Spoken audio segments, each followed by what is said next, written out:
Assalamualaikum warahmatullahi wabarakatuh. Di sini saya akan menjelaskan biografi Sultan Hasanuddin. Sebelumnya, perkenalkan, nama saya Muhammad Adil Syabani dari kelas 10 S11 absen 18. Siapa itu Sultan Hasanuddin? Sultan Hasanuddin adalah seorang pahlawan nasional Indonesia yang berasal dari Sulawesi Selatan.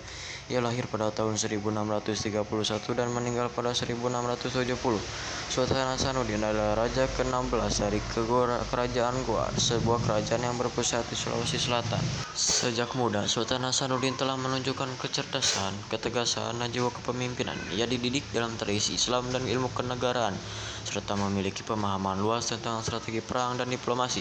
Kesultanan Goa mencapai masa keemasan dan menjadi kekuatan maritim besar di wilayah timur.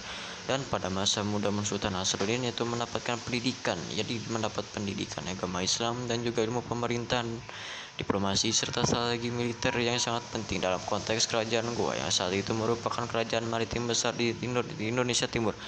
Lalu pengaruh lingkungan.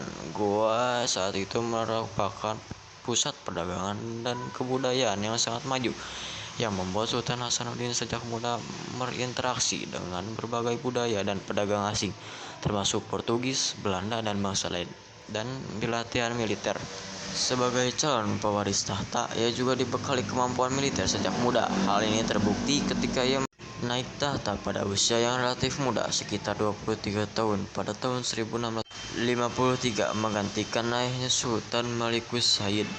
Lalu Perang Makassar pada tahun 1666 sampai 1669. Perang ini dipimpin oleh Raja Goa yang bernama Ima Lembasi Daeng Matawang Karaeng Bonto Mangap yang bergelar Sultan Hasanuddin melawan VOC atau pihak Belanda.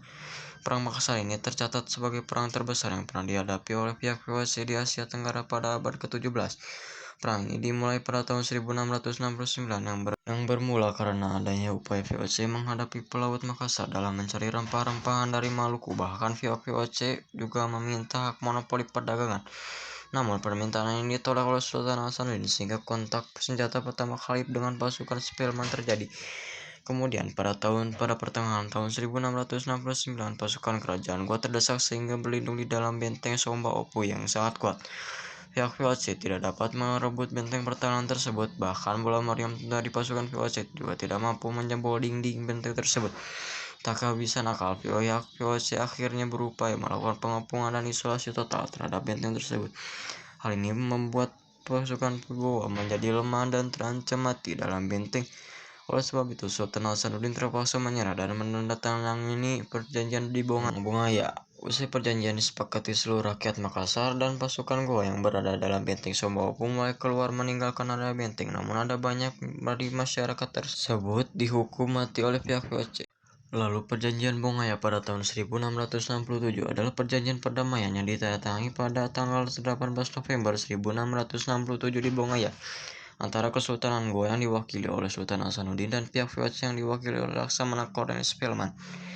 Meski disebut perjanjian perdamaian, isi sebenarnya adalah deklarasi kekalahan Goa dari VOC atau company, serta pengesahan monopoli oleh VOC untuk perdagangan sejumlah barang di pelabuhan Makassar atau yang dikuasai Goa. Jadi kesimpulannya adalah Sultan Hasanuddin adalah putra dari Sultan Malikus Said. Dia adalah seorang yang dikenal sebagai ayam jantan dari timur karena keberaniannya melawan VOC pada Perang Makassar 1666 sampai 1669 yang berakhir kekalahan karena VOC mampu mengambil alih wilayah timur dengan memaksa Sultan Hasanuddin untuk melakukan perjanjian Bongaya 16 November 1667, dan ia turun tahta pada 1669 dan wafat 12 Juni 1671 usia 39 tahun. Terima kasih yang sudah mendengarkan. Mohon maaf bila ada kesalahan kata. Wassalamualaikum warahmatullahi wabarakatuh.